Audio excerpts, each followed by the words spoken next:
නමෝ තස්ස භගවතු අරහතෝ සම්මා සම්බුද්දස්ස නමෝ තස්ස භගවතු අරහතෝ සම්මා සම්බුද්දස්ස නමෝ තස්ස භගවතු අරහතෝ සම්මා සම්බුද්දස්ස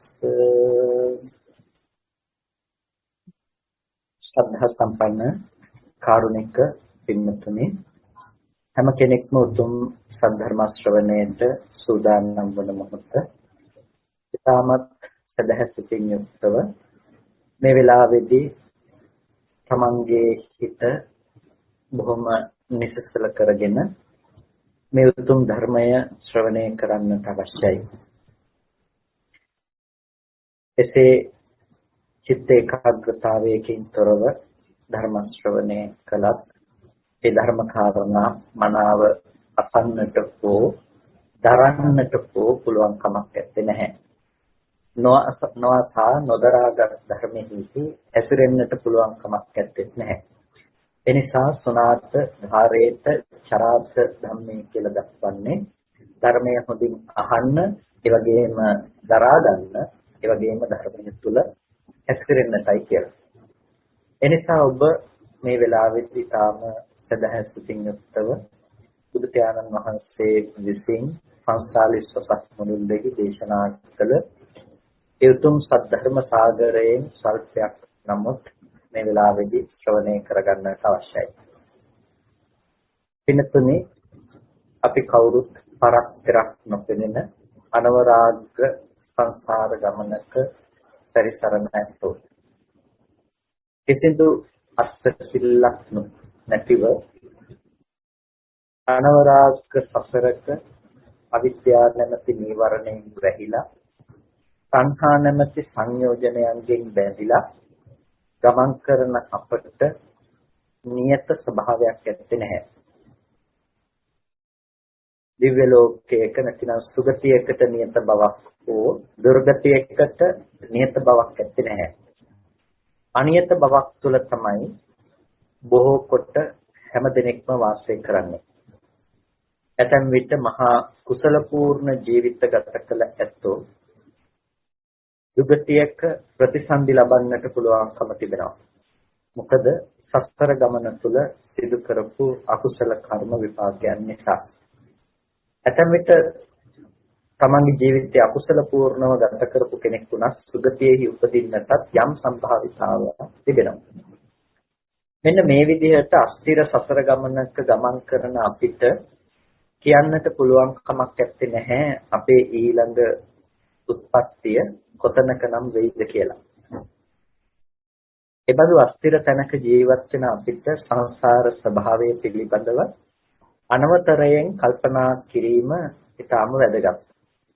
ඒට හේතුව තමයි මිනිස්සෙක් හැටියට උත්පත්තිය ලැබපු අපිට තවත් මිනිස්සෙක් බවට හෝ සුගතියක ඉපදීමට අවශ්‍ය කටයුතු සම්පාදනය කිරීම එතරම්ම අපහසු නොවුනට මෙතනින් පහළටපත් වුණ කෙනෙකුට නැවත මනුෂ්‍යාත්ම භාවයක් ලබනවා කියන එක ලෙහෙසියෙන් කරන්නට පුළුවන් කමක් නැහැ. සාමාන්‍යයෙන් කියන්නේ මනුස්ස ජීවිතය කියන එක ලබා ගැනීම කන කැස්සෑව වියස්සිතුරින් අහස බලනවා වගේ කියලා. ඉතින් ඇත්තටම මේ සතරේ ස්වභාවය සහ මේ සිතෙහි පවත්නා ගතිය දිහා බලනකොට කන කැස්සෑව වියස්සිතුරින් අහස බැලීමත් වන්නට පුළුවන්. හැබැයි කෙනෙක් සුගතියක උත්පත්තිය ලබනවා කියන එක නම් නොවිය හැකි දෙයක් කියලායි දෙන්නේ.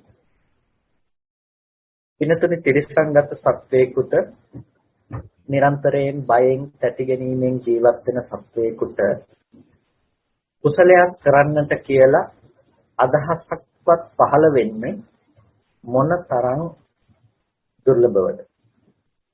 නිරන්තරයෙන් බයෙන් තැති ගැනීමෙන් කුසගින්නෙන් ඊර්ෂ්‍යාවන්ගෙන් පිරිලා ජීවත් වෙන ඒ සත්වේකුට කුසලයක් පිළිබඳව මුළු සමස්ත ජීවිත කාලයේදීවත් ලේසියෙන් සිතුවිලි ඇති වෙන්නේ නැහැ.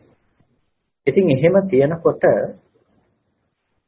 එබඳු සත්වයක් නැවත සුගති උත්පත්තියකට පත්වනවා මනුස්ස ජීවිතයකට හෝ දිව්‍ය ලෝකයකට හෝ උත්පත්තිය පිණිස යනවයි කියන එක ලේසියෙන් සිද්ධ වෙන දෙයක් නෙමෙයි.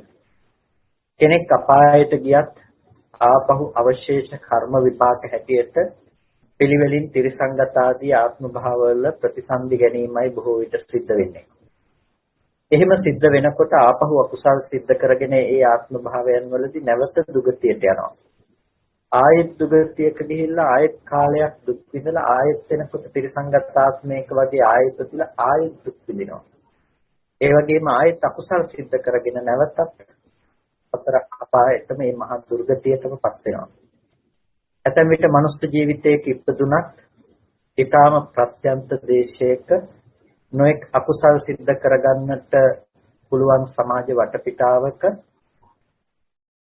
එබඳු වූ මානසික ස්වභාවයක් ඇතිවයි ප්‍රතිසන්දි ගන්නට සිද්ධ වෙන්නේ.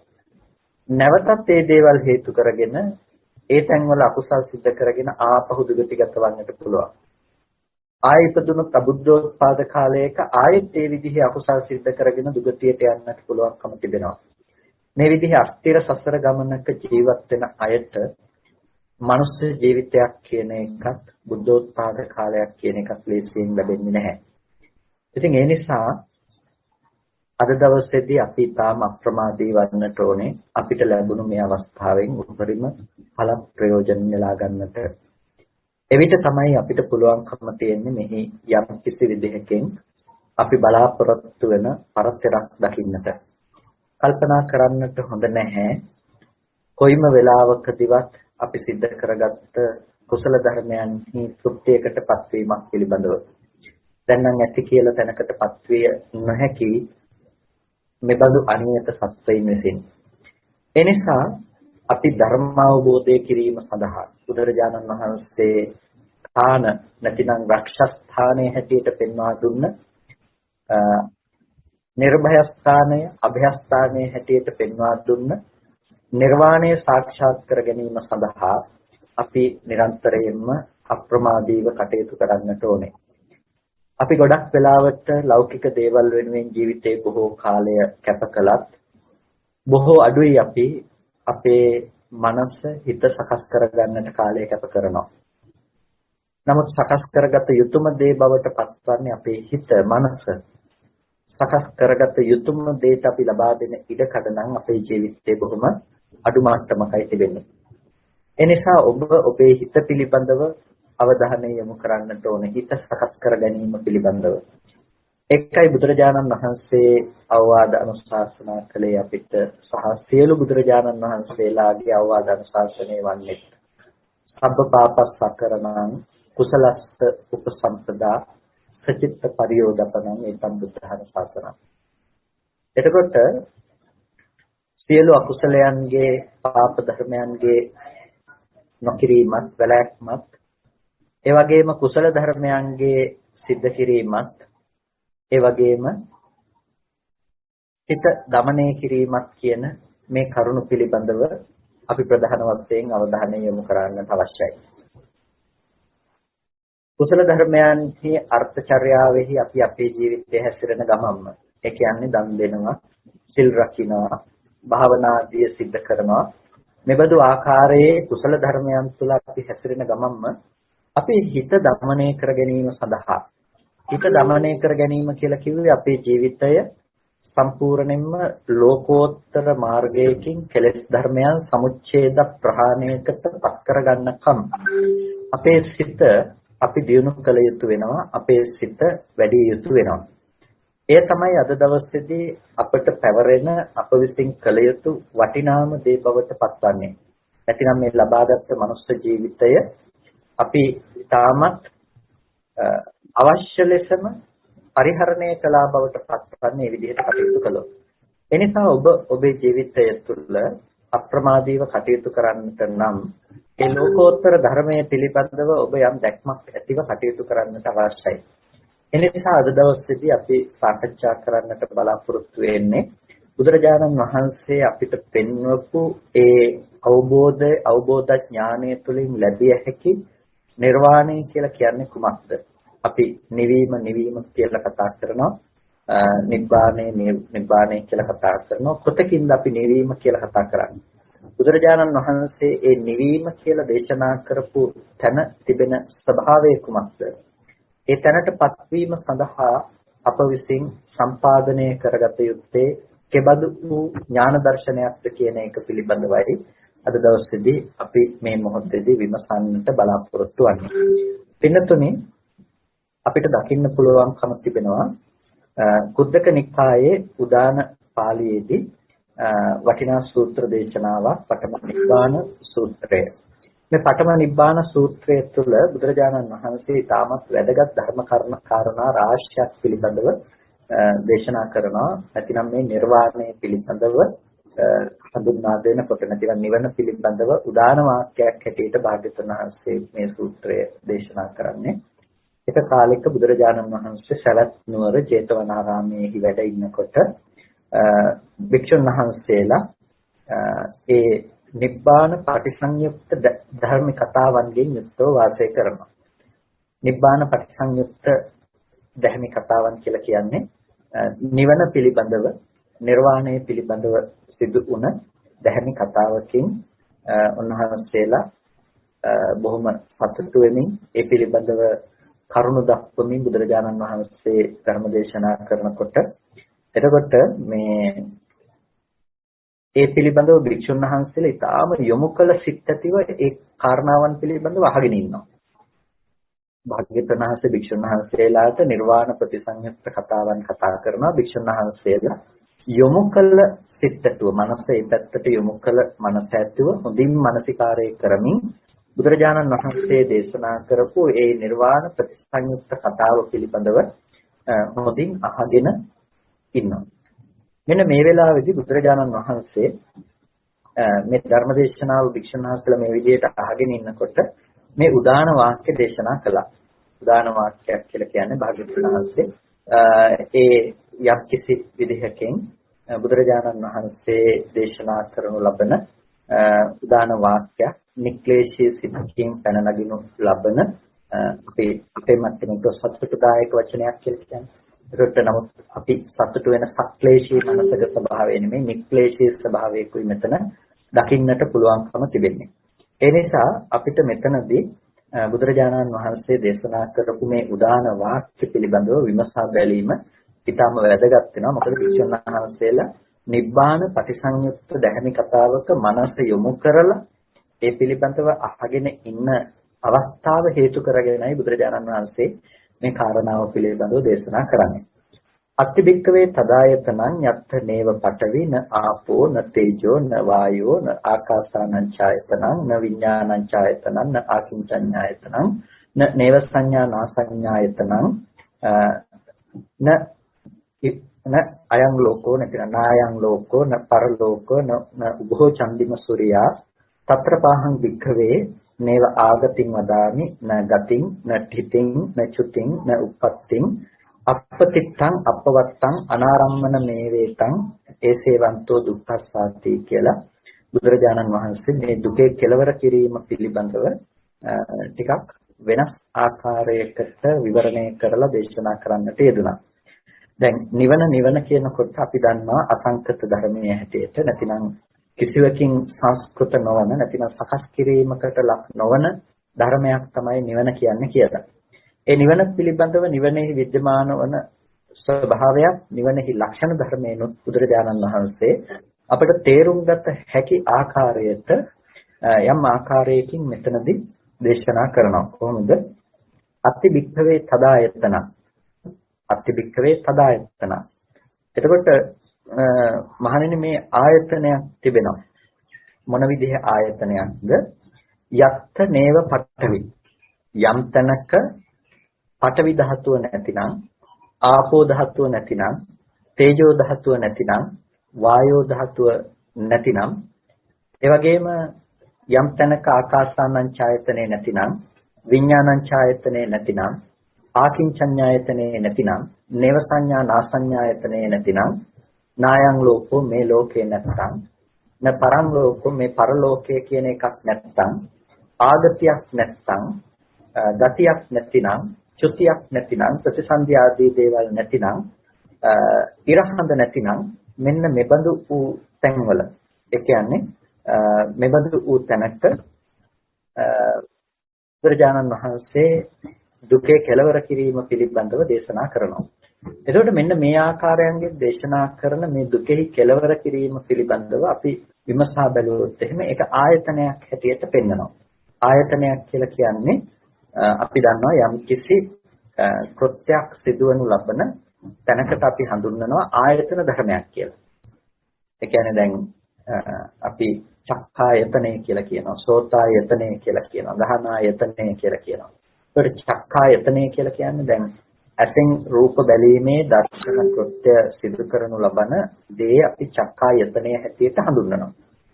එතකොට මේ චක්ඛායතනය රූප ආරම්මණය, බාහිර තියෙන රූප ධර්මයන් ගැනීම වශයෙන් තමන්ගේ කෘත්‍ය සිදු කරනු ලබන ආයතනය. චක්ඛායතනය. සෝතායතනය කියලා කියන්නේ මොකද්ද? ඒ ශබ්ද ගැනීම සිදු කරනු ලබන ආයතනය.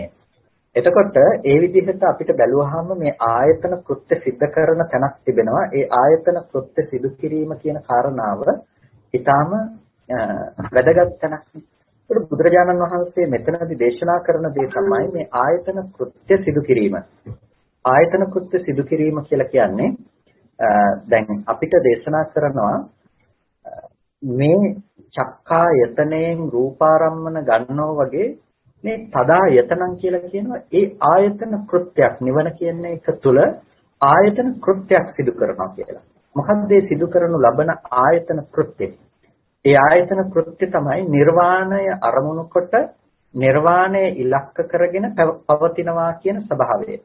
එතකොට ඒ නිර්වාණය ඉලක්ක කරගෙන නිර්වාණය අරමුණු කරගෙන පවතිනවා කියන එක අපිට මෙතනදී තාම වැදගත් කාරණාවක්. මොකද ඒක ආයතනයක් හැටියට කරනු ලබන මේ විග්‍රහය.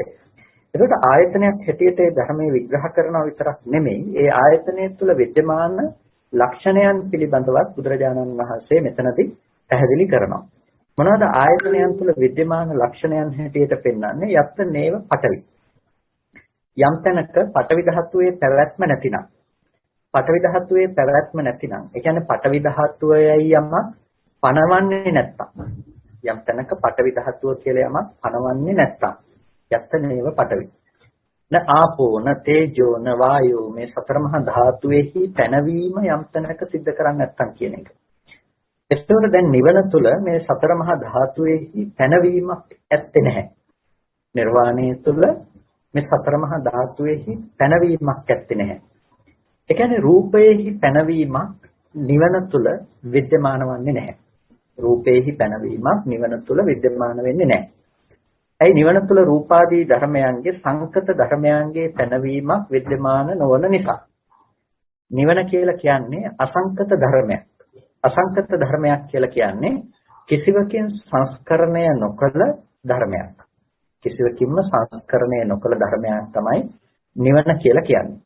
ඒකට කිසිවකින් සංස්කරණයට භාජනය නොකළ ධර්මයක් වෙනකොට, ඒ කියන්නේ හේතු නිසා සකස් නොකළ ධර්මයක් වෙනකොට, ඒ හේතු නිසා සකස් නොකළා වූ නිර්වාණය තුළ හේතු නිසා සකස් වෙච්ච දේවල් තියෙන්නට පුළුවන් කමක් නැත්තේ නෑ. හේතු නිසා සකස් වෙච්ච දේවල් තියෙන්නට පුළුවන් කමක් නැත්තේ නැහැ. අනේ හේතු නිසා කියනවා පඨවි ධාතු, ආපෝ ධාතු, තේජෝ ධාතු, වායෝ ධාතු विद्यमान නැහැ නිර්වාණය තුල කියලා. එතකොට නිවීමක් ඇති මනසක කොයිම වෙලාවකවත් මේ සතර මහා ධාතුවේ ක්‍රියාකාරීත්වය, සතර මහා ධාතුවේ පැවැත්ම තුල රැඳී සිටීමක් ඒ නිවුණු මනසක නැතිනම් නිර්වාණය සාක්ෂාත් කරපු තැනක ඇත්තේ නැහැ. නමුත් අත්ථිතදායතන එබඳු ඌ තැනක් නැතුව නෙමෙයි, එබඳු ඌ තැනක් विद्यමානයි. එබඳු ඌ තැනක්, එබඳු ඌ භූමියක් පිහිටා සිටිය හැකි තැනක් विद्यමානයි. අපි विद्यमान වන ස්වභාවය සහ ආකාරය පිළිබඳව ඉදිරියට අපිට කතා කරන්නට පුළුවන්කම තිබෙනවා.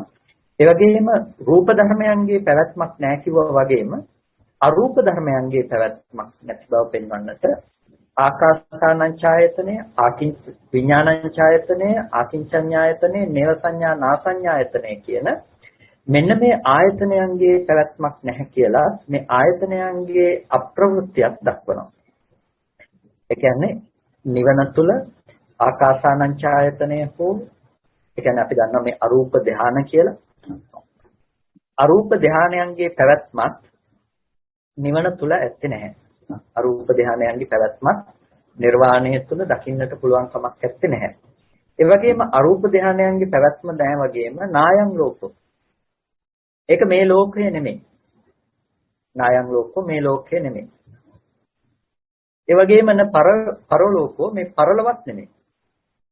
ඒක මෙලවත් නෙමෙයි. ඒක පරලවත් නෙමෙයි. ඒක මේ ලෝකයේ තුල තියෙන විද්‍යමාන වන දෙයක් නෙමෙයි. ඒ වගේම මේ ලෝකෙන් පරිබාහිරව අපි පරලොවයි කියලා කතා කරන වෙන ලෝකයක් තියෙනවා නම් ඒ වෙන ලෝකයක් තුල විද්‍යමාන වන දෙයක්ුත් නෙමෙයි. ඒකයි නායං ලෝකෝ න පරලෝකෝ. එතකොට මෙලවත් නෙමෙයි පරලොවත් නෙමෙයි න උභෝ චන්දිම සූර්යයා. එතකොට ඒ නිර්වාණය තුළ න උභෝ චන්දිම සූර්යයා මේ ඉරහඳ දෙක දකින්න පුළුවන් කමක් නැත්තේ නෑ. ඉරහඳ දෙක දකින්න පුළුවන් කමක් නැත්තේ නෑ. ඒ වගේම తත්‍රපාහම් වික්කවේ නේව ආගතින් වදාන. తත්‍රපාහම් වික්කවේ. මහණෙනි මම එහිදී න ආගතින් වදාමි. ආගතියක් පනවන්නේ. ඒ කියන්නේ එනවා කියන එකක් පෙන්වන්න පුළුවන් කමක් නැත්තේ නැහැ. න ගතින් වදාමි. ඒ වගේම ගතිය පනවන්නට පුළුවන් කමක් නැත්තේත් නැහැ. ඒ කියන්නේ ගතිය කියලා කියන්නේ යෑමක් නැහැ. ආගතියක් කියන්නේ පැමිණීමක් නැහැ. ගතියක් කියලා කියනවා අපසු යෑමක් දකින්න පුළුවන් කමක් නැත්තේ නැහැ. ඒ වගේම ආගතියක් ගතියක් නැහැ වගේම නැතිවිතින් පැවැත්මක් දක්වන්නට පුළුවන් කමක් නැත්තේ. ස්ථිතියක් දක්වන්නට පුළුවන් කමක් නැත්තේ නැහැ. නැචුතින් චුතියක් දකින්න පුළුවන් කමකුත් නැහැ. ඒ වගේම උප්පත්තින් උත්පත්තියක් දකින්නවා කියන එකක් විද්‍යමාන වෙන්නේ නැහැ. කිසිම ආකාරයකින් මෙරි උපදිනවා කියන එකක් දක්වන්නට පුළුවන් කමක් නැත්තේ නෑ. ඒ වගේම අපවත්තං අපතිත්තං කිසිවක් මත පිහිටා තිබෙන දෙයක්ුත් නෙමෙයි. අපවත්තං ඒ කිසිවක නොපිහිටි දෙයක් වගේම ප්‍රත්‍යයන් මත පවත්නා දෙයක්ුත් නෙමෙයි. ප්‍රත්‍යයන් මත පවත්නා දෙයක්ුත් නෙමෙයි. අනාරම්මන මේත. මේ ධර්මය අනාරම්මන ධර්මයක්. මේ ධර්මය ආරම්මණයක් නොවන අනාරම්මන ධර්මයක්. ඒ වගේම ඒසේවන්තෝ දුක්ඛස්සාති මේක තමයි දුකෙහි කෙලවර කිරීම කියලා කියන්නේ. ඒ කියන්නේ අනාරම්මන මේතන් කියනකොට දැන් නිවන කියන එක ආරම්මන භූතව අරමුණු කරන වෙලාවට විතරක් තියෙන දෙයක් නෙමෙයි. අරමුණු කළොත් විතරක් නිවන තියෙන අරමුණු නොකලාම නිවන නැති වෙනවා කියන එකක් වෙන්නේ නැහැ. නිවන කියන එක ආරම්මණයක් තුලින් අපි දැක්ක යුත්තක් නෙමෙයි. ඒ වගේම ඒකම අපිට දුකෙහි කෙලවර කිරීම තමයි ඒසේවන්තෝ දුක්ඛස්සාති. ඒ දෙයම තමයි දුකේ කෙලවර කිරීම කියලා බුදුරජාණන් වහන්සේ දේශනා කරනවා. දැන් මෙන්න මේ කාරණා ටික අපි විමසා බලනකොට අපිට මෙතනදී නිවන පිළිබඳව අපිට ටිකක් අමුතු කතාවක් විදිහට මේ කාරණා ටික අපිට පෙනුනට මේ කාරණා ටික ඇතුලේ බොහොම ලස්සන අර්ථයක් කියනවා. ලස්සන කාරණා සමුදායක් විස්තර කරනවා. මොකද්ද මේ විස්තර කරන කාරණා ටික? සමස්තයක් විදිහට ගත්තහම මේ තුන් භූමිය අනුවගිය සියලුම ධර්මතා ටික පිළිබඳව තමයි මේ විවරණය කරන්නේ. මේ විදිහට කතා කරන්නේ. තුන් භූමිය අනුවගිය සියලුම ධර්මතා ටික. කොහොමද තුන් භූමිය අනුවගිය සියලුම ධර්මතා ටික මේ විදිහට කතා කරන්නේ? තුන් භූමිය අනුවගිය සියලුම ධර්මතා ටික මේ විදිහට කතා කරන්නේ මේ සෑම තැනකම පවතින සංකත ධර්මයන්ගේ විවරණයක්. සංකත ධර්මයන්ගේ විවරණයක්. රූපේ පිළිබඳව ආවරණය කරන පඨවි ආපෝ තේජෝ වායෝ කියන මේ සතර මහා ධාතුෙහි පැවැත්ම කියන තැනින්. එතකොට මේ ධාතු මහා භූත රූප වූ රූපේම ඇසුරු කරගෙන තමයි සත්‍යය කාමාවචර විදිහට සත්පුද්ගල ප්‍රඥප්තියන අනුව ගිහිල්ලා හැසිරෙන්නේ. ඒ වගේම රූපාවචර සත්වයින් ඒ අරමුණු උපදවාගෙන වාසය කරන්නේ. එතකොට මේ නිවන කියන එක ඇතුලේ මෙබඳු ස්වභාවයන් තුල පිහිටා සිටින බවක්, මෙබඳු ස්වභාවයන්ගෙන් පිහිට ලබන බවක්, මෙබඳු මට්ටම් මත පිහිටින ස්වභාවයක් ඇත්තේ නැහැ. ඒ කියන්නේ පඨවි, ආපෝ, තේජෝ, වායෝ කියන මේ සතර මහා ධාතුව මත පිහිටපු දෙයක්. එහෙම නැතිනම් මේ සතර මහා ධාතුව පවතින තැන නෙමෙයි නිර්වාණය කියලා කියන්නේ. නිවන කියලා කියන්නේ. යම් තැනක සතර මහා ධාතුව පිළිබඳව යම් ඥාන දර්ශනයක් පවත්වනවා නම් ඒ ධාතුවේ පිහිටා නොසිටින විදිහට අන්න ඒබඳු තැනක නිවන विद्यमान වෙයි මිසක කොයි වෙලාවකවත් සතර මහා ධාතුව තුල විඥාණය පිහිටනකොට එතන නිවනේ පැවැත්මක් නැහැ. මේක ඊටාම ගැඹුරු කාරණාවක්. මොකද යම් තැනක සතර මහා ධාතුවේහි පැනවීමක් කරනවා නම් ඒ පැනවීම කරන තැනක නිර්වාණය කියන දේ කිසිම ආකාරයකින් विद्यमान වන්නේ නැහැ. හැබැයි සතර මහා ධාතුව පිළිබඳව පැනවීමක් කරන්නට බැරි නම් සතර මහා ධාතුව පිරිසිදු දැකීම තුළින් යථා භූතවත් ලෙස පිරිසිදු දැකීම තුළින් උපදවාගත් ඥාන දර්ශනයක් තුළ නිර්වාණය කියන දේ विद्यमान කරගන්නට පුළුවන්කම තිබෙනවා. එනිසා සතර මහා ධාතුවේහි පැනවීමක් කරන්නේ නැහැ. ඒ වගේම මේ නිවන කියන එක යම්කිසි ආකාශය පිළිබඳව හෝ විඥානය පිළිබඳව හෝ මොකුත්ම නැහැ කියලා හෝ එහෙම නැතිනම් ඇත්තෙත් නැති යම් මාත්‍රික සංඥා මාත්‍රික ධර්මයක් කියලා හෝ මෙබඳු ආකාරයන්ගෙන් පවත්වනු ලබන කිසිම තැනක නිවනයයි පැනවීමක් කරන්නට පුළුවන් කමක් නැත්තේ.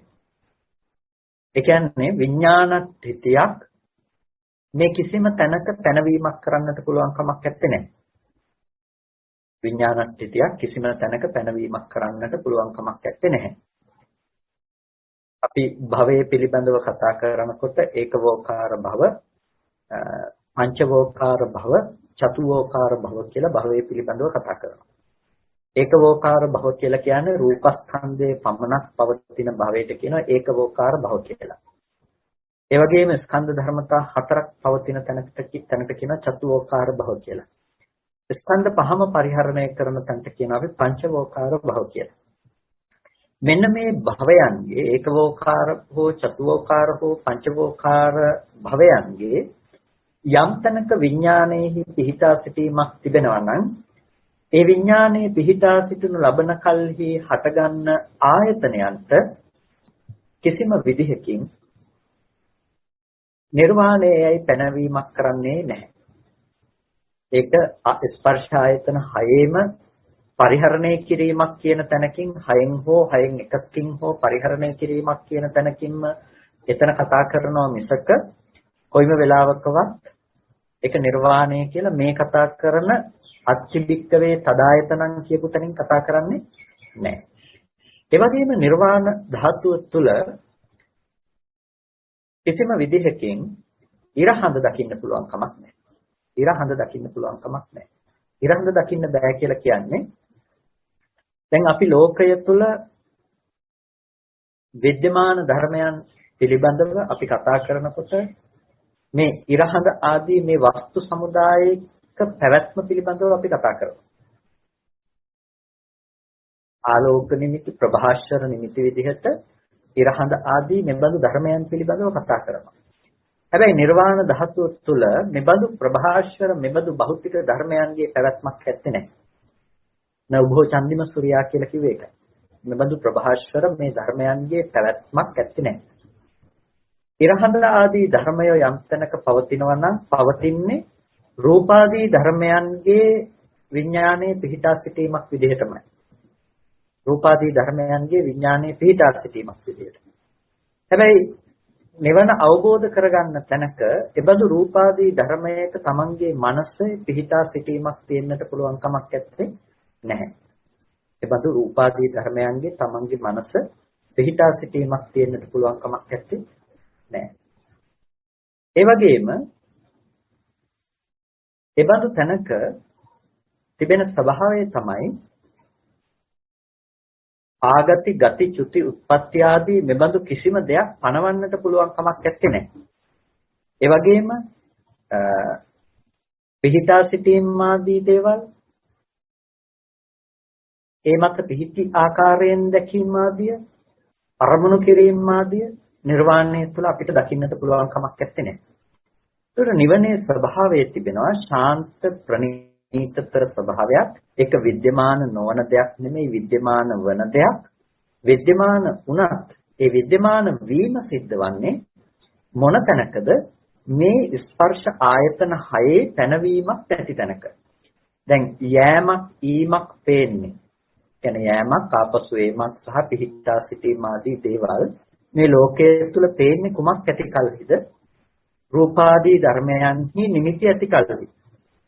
රූපාදී ධර්මයන්හි නිමිති ඇති කල්හි රූපාදී ධර්මයන්ගේ පැනවීම සිද්ධ කරනකොට ඒ සෑම තැනකම විඥාණය මනස පිහිටා සිටින ආකාරයක් අපට දක්වන්නට පුළුවන්කම තියෙනවා. එතකොට ඒ කිසිම තැනක නිවීම කියන දේ පනවන්නට බෑ. ඒකට හේතුව තමයි යම් තැනක යම් ධර්මයක් පනවනවා නම් ඊට ප්‍රතිවිරුද්ධව අනිත් පැත්තේ අනිත් ධර්මයේහි පැවැත්ම සිද්ධ වෙනවා. ඒ කියන්නේ ලෝකේ කළු කියලා යමක් පනවනකොට නිකම්ම සුදු කියන ධර්මයක් අපි පැනෙවුවා වෙනවා. ආලෝකය කියනකොට ලෝකයේ අන්ධකාරය කියන දේ අපි නිකම්ම පැනෙවුවා වෙනවා. අඳුර කියනකොට ඒකම ආලෝකයේ පැනවීම බවට පත් වෙනවා.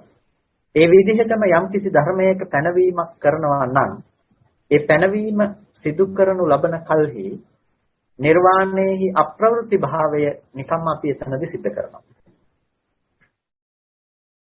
එතකොට ලෝකයේ තුල බුදුරජාණන් වහන්සේ අපට පැනවීමක් සිද්ධ කරනකොට ඒ පැනවීම සිද්ධ කරන්නේ ආයතන හයේ යම්කිසි අරමුණක පිහිටා සිටීම විදිහට.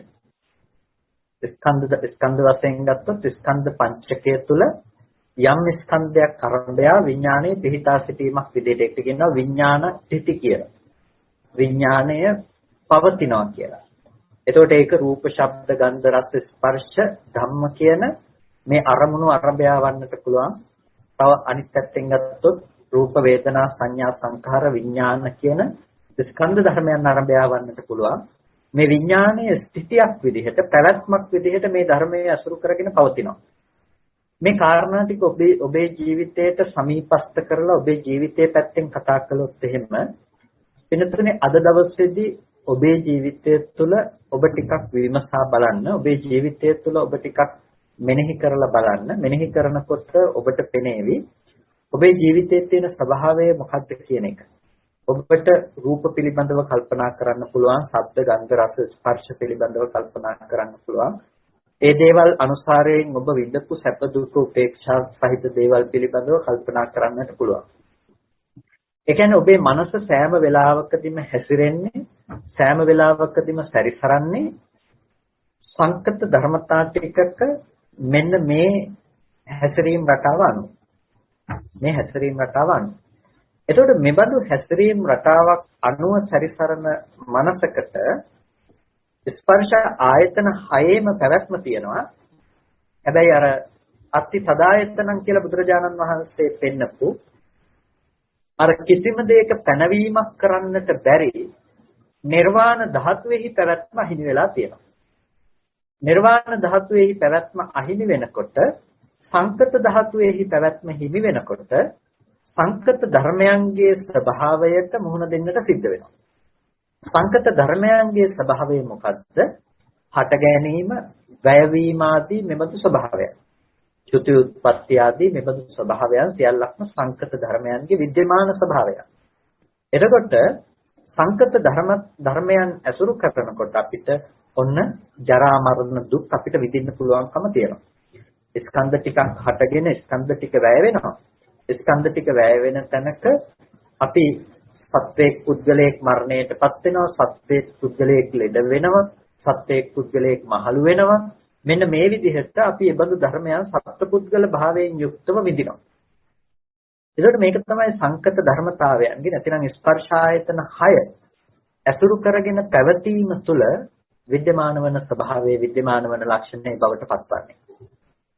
එතකොට මෙන්න මේ සංකත ස්වභාවයෙන් අපි අපේ මනස ඉවත් කරලා අපි කොහොමද අපේ මනස අර බුදුරජාණන් වහන්සේ දේශනා කළ අති සදායතනං කියලා දේශනා කරපු තැනට අපිපත් කරගන්නේ. අති සදායතනං කියලා අපිට දේශනා කරපු තැනට අපි කොහොමද අපේ මනසපත් කරගන්නේ? මේක තමයි වැදගත් දේ බවට පත්වන්නේ. මේ කාරණාව පිළිබඳව අපි විමසා බලනකොට අපිට වටිනා සූත්‍ර දේශනාවක් දකින්නට පුළුවන්කම තිබෙනවා සංයුත්ත නිකායේහි දකින්නට ලැබෙන මාළුක්‍ය පුත්ත සූත්‍රය.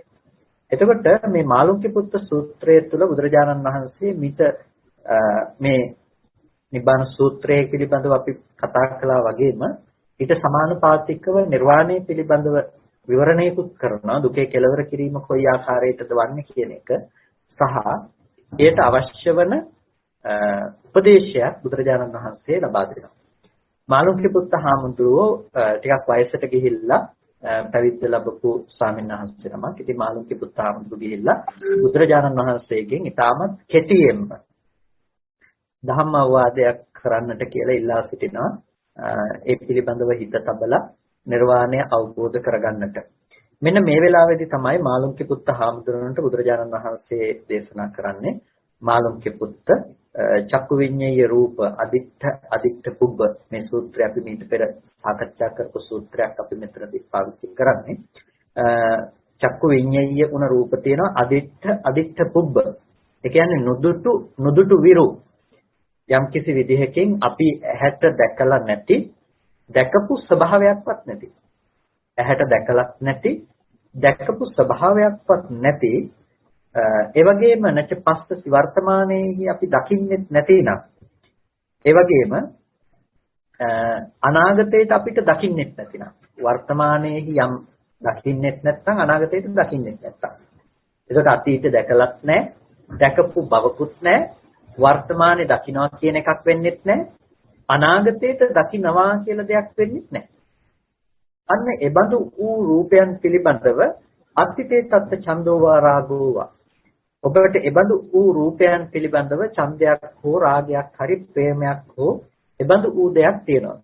ඒ කියන්නේ එබඳු වූ රූප ගැන ඔබට කැමැත්තක් තියෙනවද? නොහේ සම්බන්ධයේ ස්වාමිනේසේ නොවේ.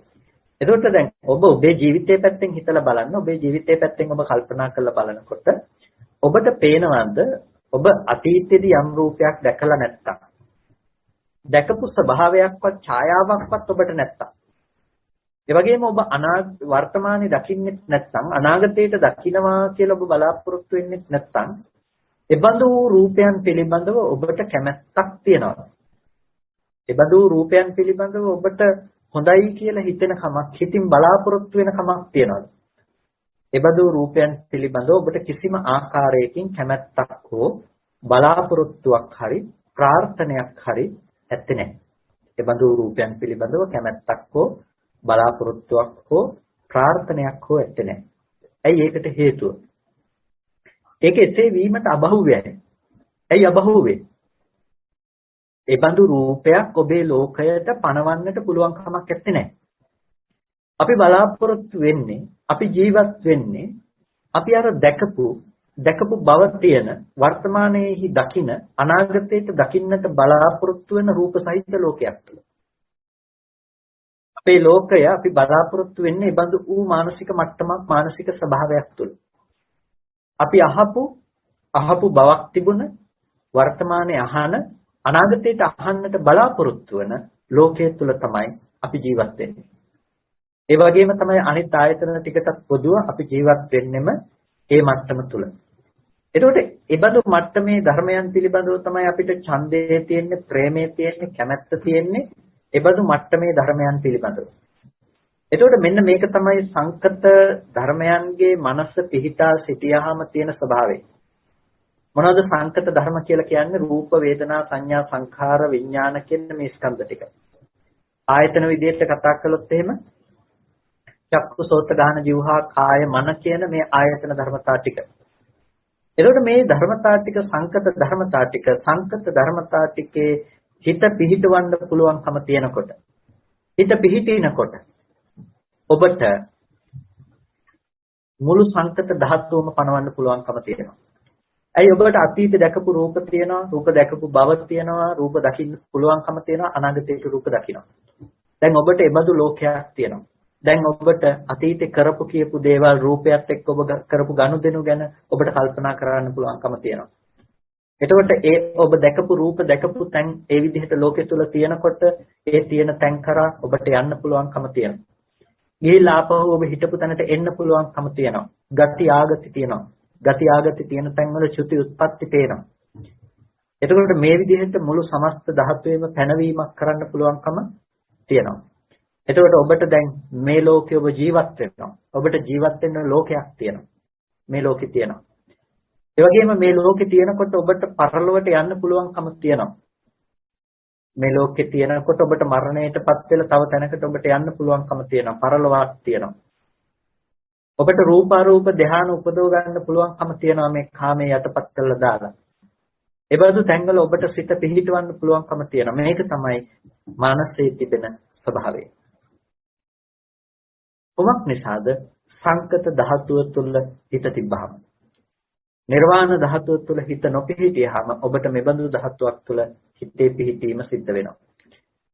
ඒ පිහිටීම තුළ තිබෙන අවාසිදායක දේ මොනවද? අපිට රූපේ පිළිබඳව නිකම්ම නෙමෙයි හිත තබන්නේ.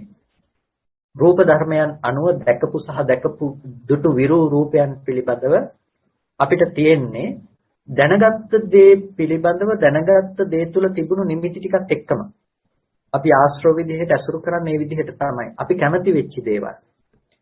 ඔබට පුළුවන් මේ කැමති වෙච්ච රූපය අනාගතයට දකින්න ඔබට කැමැත්ත උපදව ගන්න පුළුවන්. වර්තමානයේ දකිමින් කැමැත්ත උපදව ගන්න පුළුවන්කම තියෙනවා. එතකොට දැන් අර කැමති වෙන රූපය පිළිබඳව ඔබ මනසින් නැවත නැවත විඳිනකොට හටගෙන නිරුද්ධ වෙන රූපය සෑම මොහොතකම හටගෙන නිරුද්ධ වෙනවා. හැබැයි ඔබ පවතින කෙනෙක් පුද්ගලයෙක් වටිනකමක් සහිත වූ දෙයක් ඔබ විඳිනවා. ඇලිය යුතු දේවල් ලෝකේ ඔබට පේනවා. පේනකොට පේන දේවල් වල ඇලෙනවා. ගැටිය යුතු දේවල් පේනවා. ඒ බඳු දේවල් වල ගැටෙනවා. ඇලීම සහ ගැටීම කියන මේ දේවල් අසුරු කරගෙන ලෝකයේ තුල ඔබ ජීවත් වෙනවා. මේක තමයි සම්මුතිය තුල ඔබේ ජීවිතය, භෞතිකයේ තුල ඔබේ ජීවිතය. එතකොට මෙන්න මේ මට්ටම තමයි අපි ඉක්මවා යා යුතු වෙන්නේ. එතකොට මේ විදිහට අපි යම්කිසි විදිහකින් ස්පර්ශායතන හයේම පැවැත්ම ඔස්සේ අපි දැකපු අහපු විඳපු දැනගත්ත දේවල් ඇතුලේ ජීවත් වෙනකොට බුදුරජාණන් වහන්සේ පෙන්වුවේ මේ විදිහට ජීවත් නොවි මේ ධර්මයන් ඉක්මවා යන්න. මේ විදිහට ජීවත් නොවි මේ විදිහට මේ ධර්මයන් ඉක්මවා යන්න. සංකත ධාතුව තුල ස්පර්ශ ආයතන හයක අධ්‍යක්ීම් පාවිච්චි කරන ලෝකෙට බුදුරජාණන් වහන්සේ දේශනා කළ ස්පර්ශ ආයතන හයේ අධ්‍යක්ීම් අනුව කටයුතු කරන්නේ නැතුව ස්පර්ශ ආයතන හය ඉක්මවා යන විදිහට වාසය කරා. දැන් ස්පර්ශ ආයතන හය ඉක්මවා යන විදිහට වාසය කරන්නට නම් ඒ සඳහා අවශ්‍ය වෙන්නේ මොකද්ද? ඒ සඳහා අවශ්‍ය වෙන්නේ අර අත්තිසදායතනං කියලා බුදුරජාණන් වහන්සේ දේශනා කරපු ඒ බඳු වූ ආයතන ස්වභාවයට ඔබේ මනස ගැනීම. ඒ බඳු වූ ආයතන ස්වභාවයට ඒ බඳු වූ ආයතනයකට ඔබ කටයුතු ටික පැවරීම. එතකොට ඒක මේ ආයතන හයෙන්ම ලබාගත් විනිර්මුක්ත භාවයක්. ආයතන හයෙන්ම මිදුණු ස්වභාවයක්. ඒ බඳු වූ ආයතනයක පැවැත්ම කියලා කියන්නේ සියලු සංකත ධර්මයන්ගේ අප්‍රවෘත්තියයි. එබඳු ආයතනයක පැවැත්ම කියලා කියන්නේ සියලු සංකත ධර්මයන්ගේ නොපැවැත්ම. ඒ සියලු සංකත ධර්මයන්ගේ නොපැවැත්ම කියලා කියන්නේ සංකත ධර්මය පණවන්න පුළුවන් කමක් නැහැ. කොහොමද සංකත ධර්මයන් නොපණවන්නේ? ඒක තමයි වැදගත්ම දේ. කොහොමද සංකත ධර්මයන් පණවන්නේ නැත්තේ? සංකත ධර්මයන් පණවන්නේ නැත්තේ එත්තජතේ මාළුක්‍ය පුත්ත දිට්ඨ සුතමුත විඤ්ඤාතබ්බේසු ධම්මේසු දිත්තේ දිත්තමත්තම් භවිස්සති. මාළුක්‍ය පුත්ත මෙතනදී ඔබ දිට්ඨ සුතමුත්ත විඤ්ඤාතබ්බේසු ධම්මේසු දිත්තේ දිත්තමත්තම් භවිස්සති. දිට්ඨ සුතමුත්ත විඤ්ඤාතබ්බ ධර්මයන්ගේදී මේ දිත්තේසු දිට්ඨ ධර්මයන් ගැන. ඒ කියන්නේ දැකපු ධර්මයන් පිළිබඳව දිත්තේ දිත්තමත්තම් භවිස්සති. එතකොට දිත්තේ දිත්තමත්තම් බවට පත්වන්න. දිත්තේ දිත්තමත්තම් කියලා කියන්නේ දැකපු දේ දැකීම මාත්‍රයක් පමණක් වන බව පිළිබඳව ඔබ නුවණ පවත්වන්න. දැකපු දේ දැකීම මාත්‍රයක් විතරක් වන බවට නුවණ පවත්වන්න. සුතේ සුතමත්තම් භවිස්සති. සුතේ සුත මාත්‍රය පමණක් වන බවට ඔබ නුවණ තියන්න. මුතේ මුතමත්තම් භවිස්සති. විඤ්ඤාතේ විඤ්ඤාතමත්තම් භවිස්සති. මුතය විදපු දේ විදී මාත්‍රයක් විතරයි. ඒ වගේම විඤ්ඤාතයේ දැනගත්තේ දැනගැනීම මාත්‍රයක් පමණයි. එතකොට දැන් මොකද්ද මේ දේශනා කරේ? ස්පර්ශායතන හයෙහි විද්‍යමාන වන සැබෑ ස්වභාවය සැබෑ ලක්ෂණය දකින්න. ස්පර්ශායතන හයෙහි විද්‍යමාන වන සැබෑ ලක්ෂණය දකින්න. මේ කාරණා ටික ඔබ තාමත් හොඳින් තාමත් අවධානයෙන් යුක්තව මේ කාරණා ටික ඇසීම වැදගත් වෙනවා. ස්පර්ශායතන හයෙහි අත්දැකීම නොතබා ඉන්නේ කොහොමද? දිට්ඨ සුතමත විඤ්ඤාත කියන නැතිනම් දැකපු අහපු විඳපු දැනගන්න දේවල් වල ඒ මාත්‍රික බවෙන් ඉවර කරන්න. කියන්නේ දැකීම මාත්‍රික බව පිළිබඳව නුවණ පවත්වන්න. කොහොමද දැකීම මාත්‍රයක් කියලා කියන්නේ? දැකීම මාත්‍රයක් කියලා කියන්නේ පින්නතුනේ අපි ඇහැට යම්කිසි රූපයක් දැක්කොත් ඇසෙන් දකින එබඳු වූ රූපයේහි ස්වභාවය තමයි හටගෙන පෙර නොතිබී හටගෙන ඉතුරු නැතුව නැති වෙලා යන කම. ඒක තමයි රූපයේ ස්වභාවය. ඒක කිසිම ප්‍රවෘත්තියක් නැහැ. ඒක කිසිම ප්‍රවෘත්තියක් නැහැ කියලා කියන්නේ මේක දිගට නොකඩවා තියනවා කියලා එකක් ඒකේ ඇත්තේ නැහැ. හට ගන්න බවක් තියෙනවා. වැය වෙන ස්වභාවයක් තිබෙනවා. හේතු නිසා හටගත්ත හේතු නැති වෙනකොට නැතිව යනවා. එතකොට මේ හට ගැනීම සහ වැයවීම කියන දේ මෙතන විද්‍යමානයි. රූපේ හට ගැනීමක් තියෙනවා. ඒ නිසා රූපේ නැහැ කියන්නේ රූපේ වැයවීමක් තියෙනවා. එතකොට දැන් දිත්තමත්තන් කියනකොට දැකීම මාත්‍රයක් පමණයි කියලා දකිනකොට ඒ නුවණ උපදව ගන්නවා යා ඇහැ රූප චක්කු විඥාන කියන මේ ධර්මයන්ගේ අනිත්‍ය ලක්ෂණය පිළිබඳව අවබෝධ කරගෙන. දැන් එයා මිදෙනවා සම්පූර්ණම අතීතේ දැකපු දේවල් කියන තැන එයාට යම් නිමිති තියනවා නම් එයා දකින අතීතේ දැකපු සියලු රූපවල ස්වභාවය මොකද්ද? හේතු නිසා හටගත්ත බව හේතු නැති වෙනකොට නැති වෙලා ගියපු බව. අතීතේ හටගත්ත රූපත් අම්මා තාත්තා දරුවෝ වටින රූප නොවටින රූප කියලා අතීත හටගත්ත රූපවල එක එක රූප තිබුණේ නැහැ. අතීත හටගත්ත අතීත රූපවල ස්වභාවයත් මොකද්ද? සතර මහා ධාතු ඇසුරු කරගත්ත වර්ණ රූපයක් ඇහැට පතිත වුණ නිසා පෙනුණා. එතකොට එතනට හිත යොමු වුණ නිසා ඒක දැනගන්නට පුළුවන්කම තිබුණා එච්චරයි. ඒකනේ රූපේ පැනවීම. එතනින් එහාට පනවන්නට පුළුවන් කමක් නැත්තේ නෑ. අර ඇතම් විටක මේක වරදවා වටහාගෙන නැත්නම් අය විසින් පෙරලා චෝදනත් ඉදිරිපත් කරන්නට බලනවා මේ කියන්නේ රූපේ නෑ කියලා කියන්නේ. නෑ රූපේ නෑ කියලා එකක් නෙමෙයි කියන්නේ පවතින රූපයක් නෑ කියන එක. ලෝකයේ තුල යම්කිසි විදිහකින් රූපේ පවතිනවා කියලා කියනවා නම් නිට්ටය වූ රූපයක පැවැත්ම පිළිබඳව බුදුරජාණන් වහන්සේ පනවන්නේ නැහැ. හැබැයි අද්භව අනිත්‍ය රූපයක පැනවීම බුදුරජාණන් වහන්සේ පනවනවා. ඇයි? ඇස ඇති කල්හි වර්ණ රූපය ඇහැට පතිත වෙනවා නම් ඒ පතිත වෙන ලබන රූපය කොහොමද නැහැ කියලා කියන්නේ? ඒ රූපය ඇහැට පතිත වෙනවා. ඒ රූපේ දැනගන්නට පුළුවන් කමක් තියෙනවා. එතකොට ඒක එබඳු මට්ටමක ජීවත් වෙන කෙනාට එබඳු කෙනාගේ ඇත්ත. එබඳු කෙනාගේ ඇත්ත රූපේ. එතකොට ඒ රූපය ඒ මොහොතේ හටගත්ත දෙයක්, ඒ මොහොතේ ඉතුරු නැතුව නැති වෙලා ගියපු දෙයක් නේ. ඒ මොහොතේ ඇහැට ආපු වර්ණ සටහන, ඒ මොහොතේ හටගත්ත දෙයක් සහ ඒ මොහොතේ ඉතුරු නැතුව නැති වුණු දෙයක්. ඒක අනාගතයට පවතින දෙයක් එහෙම නෙමෙයි. අනාගතයට තියෙන දෙයක්වත් අතීතේ ඉඳලා ආපු දෙයක්වත් නෙමෙයි. ඒ රූපේ ස්වභාවය තමයි හටගත්ත ස්වභාවය සහ වැය වී ගියපු ස්වභාවය. එතකොට එබඳු වූ රූපය හට ගැනීම සහ වැයවීම කියන ධර්මය උරුම කරගත්ත එබඳු වූ රූපය තුළ අම්මා තාත්තා ගෙවල් දොරවල් යාන වාහන දුව පුතා කියන පැනවීමක් කරනවා නම් ඒ පැනවීම වැරදි. එබඳු රූපයට අම්මා තාත්තා දුව පුතා ආදී මේ පැනවීමක් කරනවා නම් එබඳු පැනවීම වැරදි. එබඳු පැනවීම වැරදි කියලා කියන්නේ ඇයි?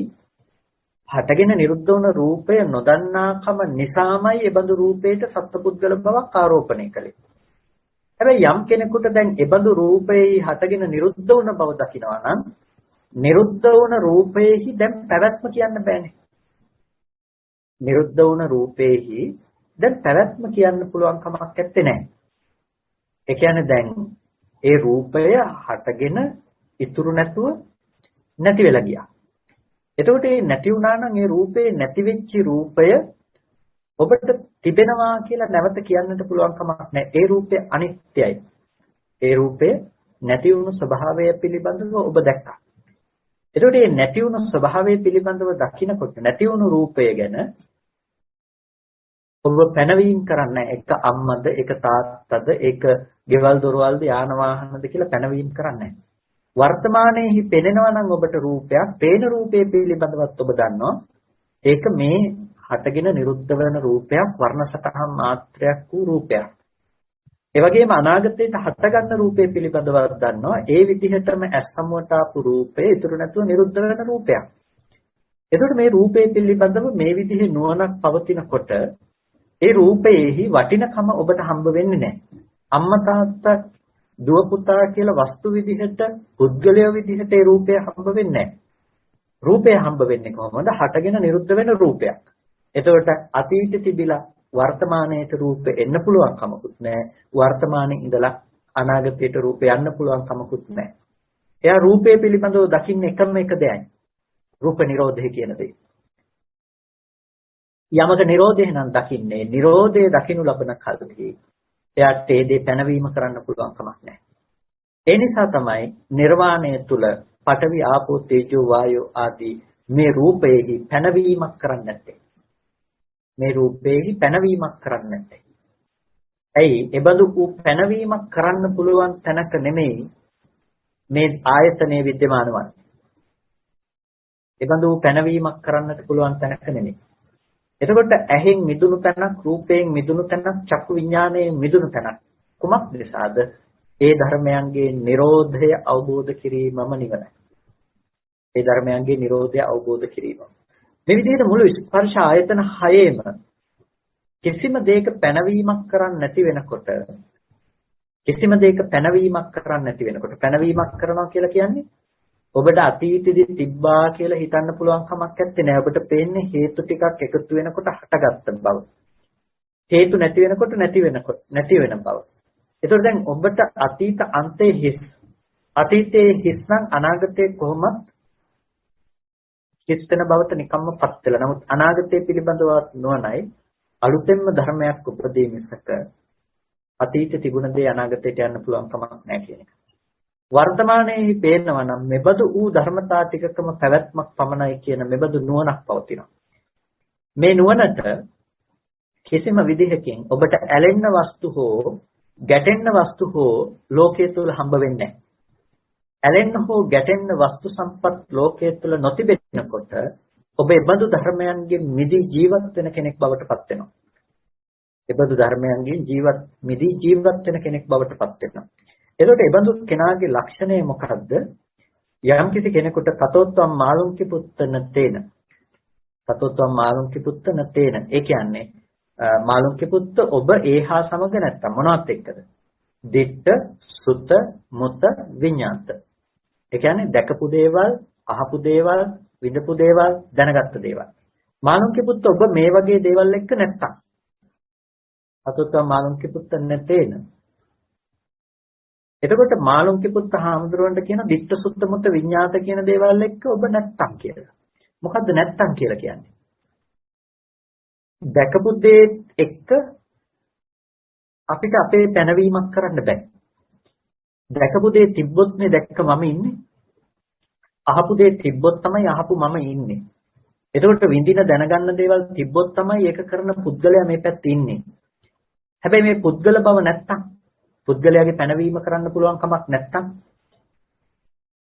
එතකොට පුද්ගලයාගේ පැනවීමක් කරන්න බැරි වෙන්නේ ඇයි අර ධර්මයන්ගේ Nirodhaය දැක්කොත්. එතකොට ඒහා සමග මම නැත්තම් පේන දේත් එක්ක පේන මම නැත්තම් මට පේන දේ කතා කරන්න පුළුවන් කමකුත් නැහැ. පේන දේත් එක්ක ඒ පේන මම නැත්තම් මට පේන දේ ගැන කතා කරන්න පුළුවන් කමක් නැහැ.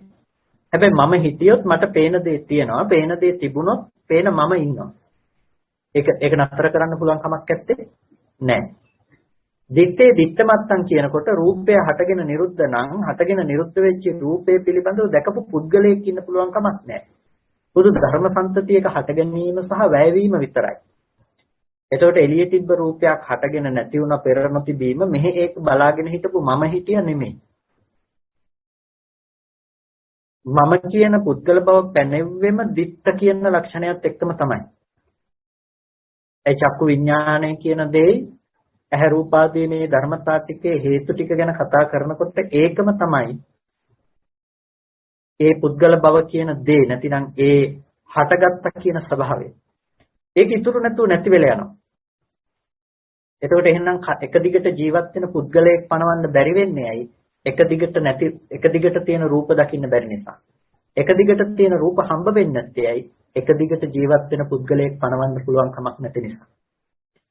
එතකොට තතොත්වම් මාළුන්ගේ පුත්ත නැත්තේන මාළුන්ගේ පුත්ත ඔබ ඒහා සමග නැත්තම් යතොත්වම් මාළුන්ගේ පුත්ත නැත්තේන තතොත්වම් මාළුන්ගේ පුත්ත නැත්තත් මාළුන්ගේ පුත්ත ඔබ යමක් හා සමග නැත්තම් තතොත්වම් මාළුන්ගේ පුත්ත නැත්තත් මාළුන්ගේ පුත්ත ඔබ එහි නැහැ.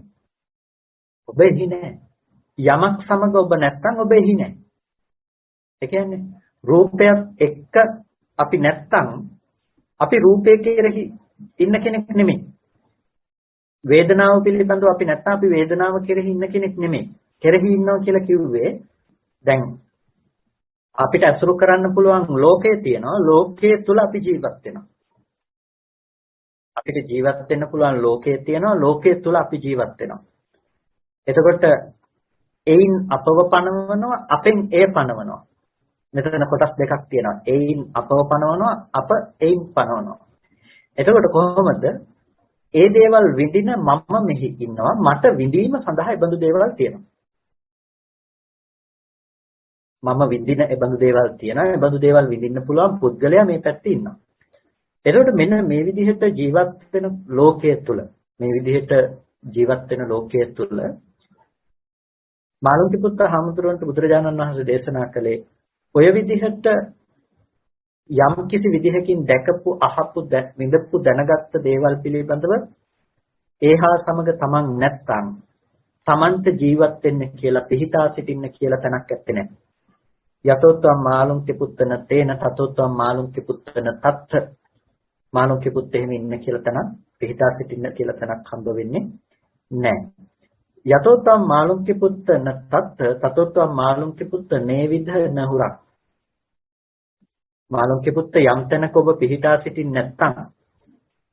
සිටින්නේ නැති වෙනකොට නේවිධ ඔබ මේ ලෝකේ ජීවත් වෙන්නේ නැහැ. නේවිධ මේ ලෝකේ ඉන්න කෙනෙක් නෙමෙයි. ඇයි මේ ලෝකේ පණවන්නේ කොතනද? මේ ලෝකේ පණවන්නේ පින්නතුනේ අර භෞතික ධර්මතා ටික මතනේ සංකත ධර්මතා ටික මතනේ. ඇස තිබ්බොත් ඔබට රූප දකින්න පුළුවන් ලෝකයේ තියෙනවා. කන තිබ්බොත් ශබ්ද අහන්න පුළුවන් ලෝකයේ තියෙනවා. හැබැයි මේ එකකවත් පැනවීමක් කරන්නේ නැත්නම් ස්පර්ශ ආයතන යන්නේ. ස්පර්ශ ආයතන ටිකේ පැනවීම සිදු නොකරන කල්හි ස්පර්ශ ආයතන හයේම පැනවීම කියන දේ සිදු නොකරන කල්හි ඔබට මේ විද මෙලව නැහැ. නහුරන් ඔබට පරලොව නැහැ. ආයි පරලොව කියලා දෙයක් පණවන්න පුළුවන් කමක් නැහැ. ඉන්න කෙනෙකුට නේ පරලොවක් තියෙන්නේ. පරලොව කියලා දෙයක් පණවන්නට පුළුවන් කමක් නැත්තේ නෑ. උභයමන්තරේ මේ දෙක අතර ජීවත් වෙන කෙනෙකු නෙමෙයි. ඒසේවන්තෝ දුක්ඛස්සාති මේක තමයි දුකේ කෙලවර කිරීම. මේක තමයි දුකෙහි කෙලවර කිරීම. එතකොට බුදුරජාණන් වහන්සේ දේශනා කරන්නේ මොකද්ද? මාළුන්ගේ පුත්‍ර හාමුදුරුවන්ට දිට්ඨ සුත මුත විඤ්ඤාත කියන මේ ධර්මයන් හා එක්ක ඔබ උපදින්න දෙන්න එපා. ඔබ උපදින්න දෙන්න එපා. ඇයි? දැකීම මාත්‍රයක් බව දකින්න, ඇසීම මාත්‍රයෙන් නිරුද්ධ වෙන බව දකින්න නුවණක් උපදව ගන්න මේ තැනක. එතකොට මේ විදිහේ ඥාන දර්ශනයක් උත්පාදනය කර ගැනීම තුළින් ඔබට දැකපු අහපු විඳපු දැනගත් දේවල් පිළිබඳව නිමිති නැති වෙයි. නිමිති නැති වෙනකොට ඔබ ඒ දේවල් හා සමග නැහැ. ඒ දේවල් එක්ක නැති වෙනකොට ඔබට ඉන්න තැනක් නැහැ. ඉන්න තැනක් නැති වෙනකොට ඔබට මෙලොව පරලොව කියන පැනවීමක් කරන්නට පුළුවන් කමක් නැත්තේ නැහැ. එතකොට මෙන්න මේ ඒසේවන්තෝ දුක්ඛස්සාති මේක තමයි දුකේ කෙලවර කිරීම. දැන් අපි කලිනුත් දුකේ කෙලවර කිරීම පිළිබඳව කතා කළා. එතකොට දුකේ කෙලවර කිරීම ගැන බුදුරජාණන් වහන්සේ එතරම්දිත් පැනෙන්නේ ගති ආගති ආදී කිසිම දෙයක පැනවීමක් නැති පඨවි ආපෝ තේජෝ වායෝ මේ අරූපාවචර ධානයන්, ඉරහඳ, ඒ වගේම ගති ආගති, ඒ වගේම චුති උත්පත්ති ආදී දේවල්, ඒ වගේම ප්‍රවෘත්ති ආරම්මන ආදී දේවල්, ඒ බඳු කිසිම ධර්මයක පැවැත්මක් මේ ලෝකයේ තුල ඇත්තේ නැහැ. ඇයි? ස්පර්ශ ආයතන හයේම Nirodha ප්‍රත්‍යක්ෂ කරන නිසා. එනිසා ස්පර්ශ ආයතන හයේ Nirodha කියන දේ ප්‍රත්‍යක්ෂ කිරීමම තමයි අපිට අවශ්‍ය වෙන්නේ, වැදගත් දේ බවට පත්වන්නේ. උත්සාහවත් විය යුත්තේ ඒ ස්පර්ශ ආයතන හයේ Nirodha කියන දේ ඒ විදිහට ප්‍රත්‍යක්ෂ කිරීම කියන තැනට ඔබේ මනස පත් කර ගැනීම. ඒ සඳහා ඔබට කරන්න තියෙන වෙන මොකක්වත් නෙමෙයි. ඔබට කරන්නට තියෙන එකම දේ බවට පත්වන්නේ ඇස, කන, නාසය, දිව, ශරීරය, මනස කියන මේ ආයතන ධර්මයන්ගේ තිබෙන යථා ස්වභාවය පිළිබඳව, භූත ලක්ෂණය පිළිබඳව අවබෝධ කර ගැනීම. ඒ කියන්නේ ඌපරිදි ස්වභාවය, ඌපරිදි ලක්ෂණය පිළිබඳව තේරුම් ගැනීම. ඒ තේරුම් ගැනීම තුළ පමණක්මයි ඔබට පුළුවන්කම තියෙන්නේ අර නිර්වාණ ධාතුවට, අසංකත ධාතුවට හිත තබන්නට, එය අවබෝධ කරගන්නට ඔබට පුළුවන්කම තිබෙන්නේ. එහෙම නැත්නම් කිසිම ආකාරයකින් කිසිම තැනක විඥාණයට ස්ථිතියක් ලැබෙනවා නම් එබඳු වූ පිහිටීමක් ඇති කලෙහි නොපිහිටි තැනකට පණවන්නට පුළුවන් නිර්වාණ ධාතුවේහි පැනවීමක් කරන්න පුළුවන් කමක් නැත්තේ නෑ. එනිසා නිර්වාණය කියන දේ විද්‍යමානයි. විද්‍යමාන වෙන්නේ කොයි තැනකද? කිසිවක්ම පණවන්නට සංකත ධාතුව තුළ නොපිහිටි මනසක් ඇති තැනක. සංකත ධාතුව තුළ නොපිහිටි මනසක් ඇති තැනක අසංකත ධාතුව විද්‍යමානයි. අසංකත ධාතුව විද්‍යමානයි කියලා කියන්නේ ඒක සංස්කෘත දෙයක් නෙමෙයි, සකස් කර දෙයක් නෙමෙයි. හේතුන්ගෙන් ප්‍රත්‍යයෙන් සකස් කළ දෙයක් නෙමෙයි. හේතු ප්‍රත්‍යයෙන් සකස් වුණා නම් සකස් කරපු දේ අනිත්‍යයි. නිවන ප්‍රත්‍යයෙන් සකස් කළ දෙයක් නෙමෙයි. එනිසා නිර්වාණයෙහි අනිත්‍ය භවය දෙන්නේ නැහැ. එනිසාම නිර්වාණයෙහි ජරා මරණය දෙන්නේ නැහැ. ජරා මරණ පෙනෙන්නේ ස්කන්ධයන්ගේ සහ ආයතනයන්ගේ. ඒ කියන්නේ සංකත ධර්මයන්ගේ. ජරා මරණ පෙනෙන්නේ ලෝකේ හටගන්න ධර්මයන්ගේ හේතු නිසා සකස් වෙන දේවල් වල.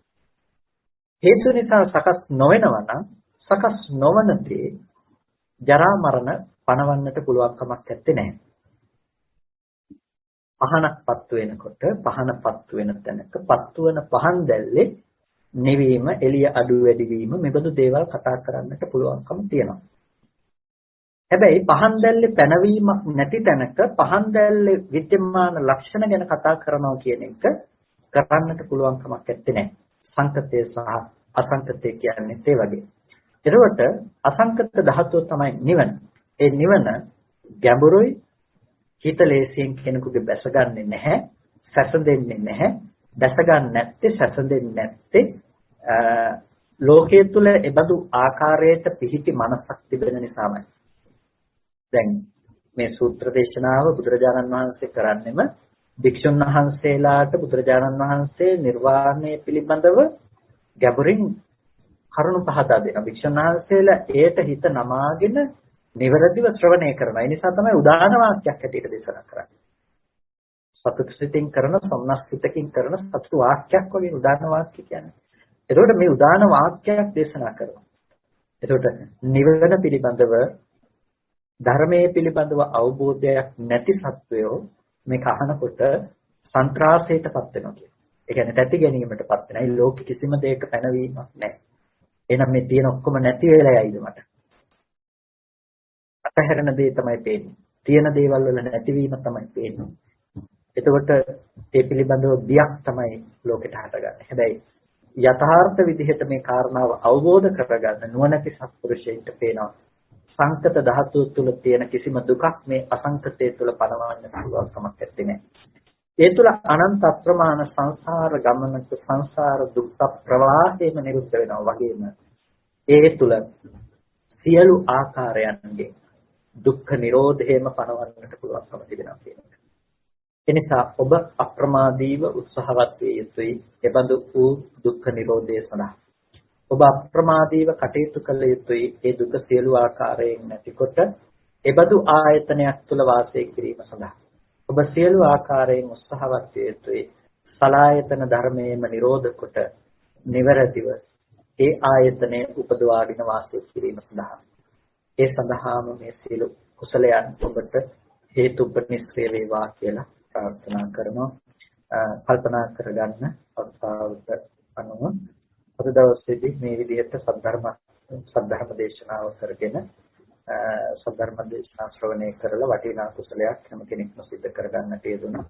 සිද්ධ කරගන්නට යෙදුණු මේ සියලුම කුසල ධර්මයන් අපි මේ අවස්ථාවේදී අනුමෝදන් කළ යුතු අයට අනුමෝදන් කරමු. පළමුවෙන් අපට අර්ථයෙන් ධර්මයෙන් අනුශාසනා කළ අපේ ධර්මාචාර්ය අවසරයි මාකඩවල සුදර්ශන ස්වාමීන් වහන්සේට, අවසරයි මාකඩවල නන්දරත්න ස්වාමීන් වහන්සේට, ස්වාමීන් වහන්සේලා දෙනමතම උතුම් නිවනින් සැනසීම පිණිස මේ කුසලය හේතු පාරමිතාවක් වේවා කියලා ප්‍රාර්ථනා කරනවා. ඒ වගේම මේ සීල කුසල් දෙවියන්ටත් අනුමෝදන් කරනවා. දෙවියෝ මේ පින් සතුටින් සාධනාතයෙන් අනුමෝදන් ලබත්වා දෙවියන්ටත් උතුම් නිවනින් සැනසීම පිණිසම මේ කුසලය හේතු පාරමිතාවක්ම වේවා කියලා සාදු කියලා හැම දිනෙකම දෙවියන්ට පුණ්‍යානුමෝදනා කරන්න.